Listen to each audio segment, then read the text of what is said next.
Sir sir কে? Sir আপনার নাম লক্ষণ? হ্যাঁ আমি লক্ষণ, কিন্তু আপনি কে? আমার নাম চন্দন স্যার, কিন্তু আমার জীবনে চাঁদই নেই। তো তোমার লাইফে চাঁদ নেই, তুমি আমার এখানে এসে বলছো কেন? কারণ আমার চাঁদ তো আপনার কাছে না। হ্যাঁ, তোমার চাঁদ আমার কাছে? হ্যাঁ স্যার। আরে তুই কি বলছিস আমি বুঝতে পারছি না। যদি আমার চাঁদ দিয়ে দেন তাহলে আমি এখান থেকে চলে যাব। তো তোমার চাঁদ দেবো, তুমি তারপর চলে যাবে? হ্যাঁ স্যার। তা নিয়ে যাও। এরকম কোন চাঁদ আছে? দুদিন আগে আপনার বিয়ে হয়েছে না? হ্যাঁ, তুমি কি করে জানলে? আপনার স্ত্রীর নাম রেশমা। হ্যাঁ ওটাও ঠিক। খুব সুন্দর দেখতে না? হ্যাঁ ওটাও ঠিক। রেশমা আর আমি 4 বছর ধরে প্রেম করি। তোমরা 4 বছরের লাভার্স নাকি? স্যার এটা জন্য শক কি পাচ্ছেন? এখানে ভুলভাল কি বকছো? হ্যাঁ স্যার আপনি রাখবেন না, আমি বলছি সব কিছু। 4 বছর আমি আর রেশমা প্রেম করছি, আর এটা ওর বাবা বুঝতে পেরেছিল, তাই আপনার সাথে রেশমার বিয়ে দিয়ে দিয়েছে। রেশমা ছাড়া আমি বাঁচতে পারবো না। এই তুই আর 1 মিনিট এখানে দাঁড়িয়ে থাকলে তোকে মেরে শেষ করে দেবো, ভাগ এখান থেকে। এরকম বললে আমি নিজেকে ফাঁসি দিয়ে মরে যাব, আর এমনি মরবো না, আপনার নাম চিঠিতে লিখে মরবো। এই তুই আমার নাম লিখে মরবি কেন রে? হ্যাঁ স্যার, আর পুলিশ আপনাকেই ধরবে। আমি বিয়েটাও করতে পারবো না। প্লিজ স্যার রেশমাকে দিয়ে দিন, আমি চলে যাব। এই এটা আলু পেঁয়াজ না যে তুই এই ধার থেকে ওধার নিয়ে যাবি। ওকে উঠিয়ে নিয়ে যাবি? কিন্তু ওই আমার জীবন স্যার, আমি 4 বছর ধরে প্রেম করছি, ও ছাড়া আমি বাঁচতে পারবো না স্যার। প্লিজ আমাকে রেশমাকে দিয়ে দাও না। এরকম মানবে না, ও আসবে তারপরেও চুপাবে। ঠিক আছে, রেশমাকে আমি এখানে ডাকছি, ও আসবে তারপরে তুমি ওকে নিয়ে যাও। ঠিক আছে? ঠিক আছে বলুন। এবার দেখ, আমার বউর ব্যাপারে আমি জানবো না? হ্যাঁ রেশমা। হ্যাঁ রেশমা। রেশমা হ্যাঁ আসো, তোমাকে দেখতে এসেছি। আবে ও আমার বউ রে। ঠিক আছে ঠিক আছে। হ্যাঁ কি ব্যাপার সন্তোষ? বুবলু তুই ঠিক আছিস তো? আমি কি করে ঠিক থাকবো? তুই হয়ে গেছিস কি করে? ঠিক করে খাচ্ছিস না? কি স্যার আমার বাবলুকে ঠিক করে খাওয়াচ্ছেন না? কি রে এত নাটক করছে? স্যার আমরা 4 বছর প্রেম করছি, ওর বাবা জানার পর থেকে ওকে এই বিয়েটা দিয়ে দিয়েছে। আমাকে দেখে জেন্টলম্যান লাগছে তো স্যার? যদি ওকে আমার সাথে পাঠান তাহলে আমরা খুব ভালো করে বাঁচবো। আরে সত্যি নাকি সব? 4 বছর তোমরা প্রেম করছো? আমি এখানে চিল্লাচ্ছি আর তুমি দাঁড়িয়ে রয়েছো। স্যার ও চুপচাপ দাঁড়িয়ে আছে মানে ও আমাকেই পছন্দ করে, আপনি আমাদের এক করে দিন। আরে কি হলো? আরে এসব তোমার ভুল না, তোমার বাবার সাথে কথা বলবো। আরে রেশমা এত চাপ নিচ্ছে কেন? ব্লাড প্রেশার নাকি? হ্যাঁ এইরকমই। স্যার আপনি বলেছিলেন না ও আসলে নিয়ে যেতে, আপনি একটু ভেবে বলুন। কি তুমি যাবে নাকি? হ্যাঁ আরে বাবলু আসে, চলে আয়। এক মিনিট লাগেজ নিয়ে চলে আসি। আরে লাগেজটাকে ছাড়ো তো, চলো চলো। আরে কি হচ্ছে? আরে কোথায় নিয়ে?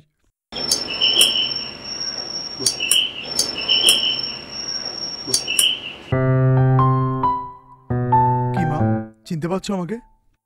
হ্যাঁ কেন নয়, ভেতরে এসো দাদা। এসো বসো তুমি। আচ্ছা বলো, চা কফি কি খাবে তুমি? না কিছু দরকার নেই। আজ ঘরে বাবা মা কেউ নেই? আসলে কিছু কাজের জন্য মা বাবা বাইরে গিয়েছে। ও এই ব্যাপার। আচ্ছা বলো দীপ্তি কেমন আছে? দীপ্তি ভালোই আছে। দীপ্তির ব্যাপারে কিছু বলার জন্য আমি এখানে এসেছি। আচ্ছা কি ব্যাপারে গো দাদা? আসো প্রথমে বসো।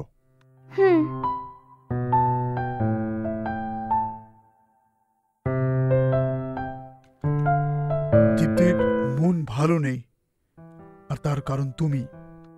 কি আমি আমি কি করলাম এমন কেন বলছো? তুমি সবসময় ক্লাসে ফার্স্ট হও আর ও সেকেন্ড হয়, আর ও সেটার জন্য সব সময় চিন্তা করে বেড়াচ্ছে। আজকে ওইটা নিয়ে ভেবে শরীরটা খারাপ হয়েছে। আমার জন্য একটা জিনিস করে দেবে? আচ্ছা বলো কি সাহায্য করতে পারি আমি? আমার বোনের জন্য ফার্স্ট প্লেসটা তুমি ছেড়ে দিতে পারো? এটা কি বলছো দাদা, আমি ঠিক বুঝতে পারছি না। পরের এক্সামে তুমি যদি কেয়ারলেস কিছু মিস্টেক করো তাহলে তুমি সেকেন্ড প্লেসে অন্ততপক্ষে চলে যাবে, তাহলে আমার বোন ফার্স্ট প্লেসে চলে যাবে।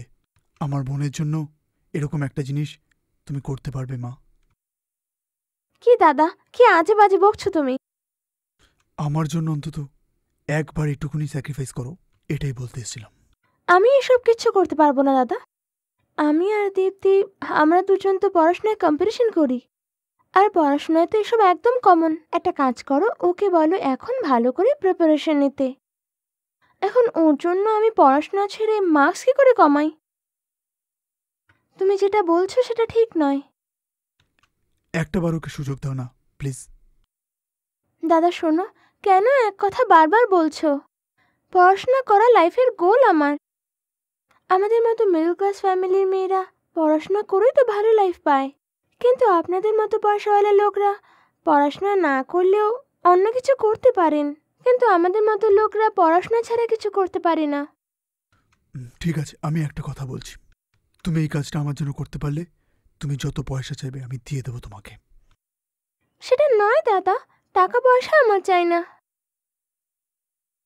প্লিজ দাদা, আমি পড়াশোনা করব, ডিস্টার্ব করো না আমায়। আপনাকে দীপ্তি কি আমাকে জিজ্ঞেস করতে পাঠিয়েছিল? না, আমি নিজে এসেই তোমাকে বলছি। ঠিক আছে, তাহলে শেষে তুমি কি বলছো? দয়া করে এই ব্যাপারে আর কথা বলো না দাদা। এর সামনে এসে ভিক্ষা চাওয়া যাবে না, আমাকে অন্য কিছু পথ দেখতে হবে। একটু চা দাও আমাকে, একটু মাথা ব্যথা করছে। হ্যাঁ হ্যাঁ দাদা, আপনি একটু বসুন, আমি নিয়ে আসছি।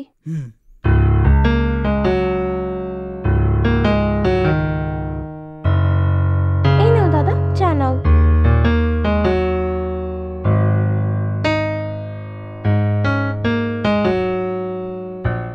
এক মিনিট, খাওয়ার জন্য একটু জল হবে? হ্যাঁ দাদা, এখনই আনছি।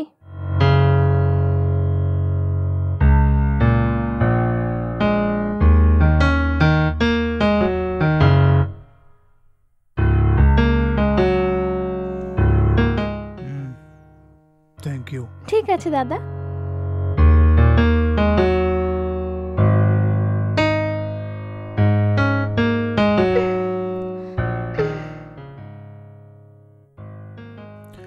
এবার থেকে আমার বোনের আর কোনো অসুবিধা হবে না। ওর খুশির জন্য আমি সব কিছু করতে রাজি আছি। এবার দেখ, চাইলে আমি জীবনটাও নিয়ে নেব।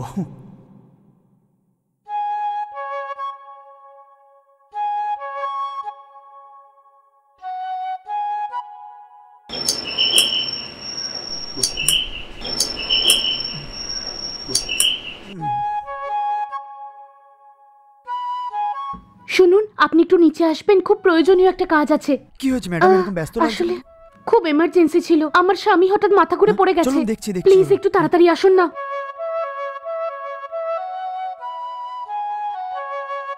প্লিজ একটু তাড়াতাড়ি আসুন, প্লিজ আসুন স্যার। দেখুন না কি হয়েছে, বুঝতে পারছি না। স্যার, আপনি তাড়াতাড়ি অ্যাম্বুলেন্স ফোন করুন।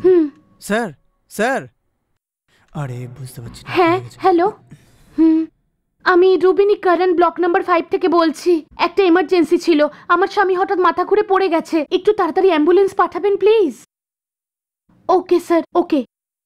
স্যার স্যার, উনি কি শুনতে বললেন পাচ্ছ? ম্যাডাম? বললেন তো পাঠাচ্ছেন, শুনতে স্যার। পাচ্ছ? স্যার স্যার শোনো, স্যার, ওঠো না। শুনতে পাচ্ছ? একটু সাবধানে স্যার, ধীরে ধীরে, সাবধানে। ধীরে ধীরে সাবধানে। একটু জল দিন না। হ্যাঁ হ্যাঁ হ্যাঁ, আপনি ঠিক আছেন তো স্যার? এই নাও, একটু জল খেয়ে নাও। আস্তে আস্তে, স্যার, ধীরে ধীরে। আস্তে। স্যার কি হয়েছে স্যার? তুমি কে ভাই? স্যার দেখুন স্যার, একটু সাবধানে। দেখো, বেশি জোর দিও না। তোমাকে দেখে প্রথমে বুঝিনি, ব্যাচেলার্সের ঘর দিতে বারণ করেছিলাম, কিন্তু আজকে তুমি আমার জীবন বাঁচালে। স্যার ওসব ছাড়ুন স্যার, সব ভুলে গেছি। ম্যাডাম অনেক ধন্যবাদ কোনো স্যার, ব্যাপার না, আপনি ম্যাডাম। যদি না অ্যাম্বুলেন্স থাকতেন। বললো? হ্যাঁ, এক্ষুনি পাঠাবে বললো তো। হঠাৎ করে কি হলো তোমার? তুমি তো ঠিকই ছিলে। বুঝতে পারছি না স্যার, এখন আপনি ঠিক আছেন তো? এখন একটু ঠিক। ঠিক আছে স্যার, অ্যাম্বুলেন্স আসছে, আমরা হসপিটালে যাব। কোনো অসুবিধা নেই, আপনি ঘাবড়াবেন না ম্যাডাম। অ্যাম্বুলেন্স এলে বলবেন। ঠিক আছে। ঠিক আছে স্যার, আপনি একটু আরাম করে নিন, অ্যাম্বুলেন্স এলে আমি চলে আসব। আসি ম্যাডাম, হ্যাঁ ঠিক আছে? হ্যাঁ, ঠিক আছে, আমাকে ঠিক আছে। ডাকবেন? হ্যাঁ, আমি ডেকে নেবো স্যার আপনাকে। হঠাৎ করে কি হলো তোমার? কি হয়েছে বুঝতে পারছি না। তুমি একটু আরাম করো। ঠিক। আর একটু জল দেবো কি তোমায়? দাও। সাবধানে, সাবধানে খাও।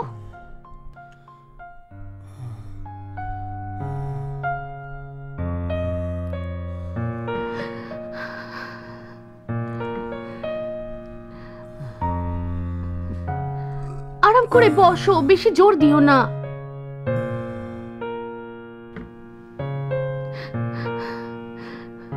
তুমি নিচে পড়ে যাওয়ার পর আমি কি করব বুঝতে পারছিলাম না। মাঝখানে তো মনে হচ্ছিল আমি মরেই যাব। হ্যাঁ,